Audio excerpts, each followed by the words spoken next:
Hey guys, welcome back to the channel. In today's video, I'm going to show you exactly how to redeem codes in Knockout Roblox so you don't miss out on free rewards.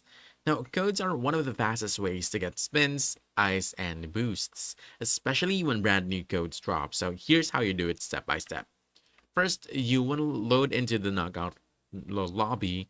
Then you want to look at the bottom left of your screen. From here, you want to click Settings, and this opens up the menu and a space to type in your codes right over here. Now, once you're there, you have to simply type the code exactly as shown on the screen. So let me go ahead and give you the first one. So the first one is this one, Bundon, which gives you Jerome Penguin skin. Next is Delay, which gives you 750 ice.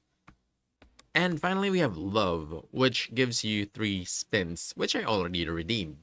Now, if a code says not working, don't panic. Just re-enter it carefully, because most of the time it fails because of a small typo, or sometimes the code simply just expired.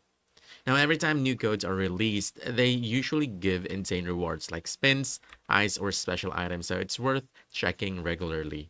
And if all the codes won't work, well, if all codes work for you, you're good to go. Enjoy your free loot and jump straight back into the action. And that's how easy it is to redeem codes in Knockout Roblox. So if you found this helpful, don't forget to hit that like button, subscribe for more quick guides, and I'll see you in the next one. Thanks!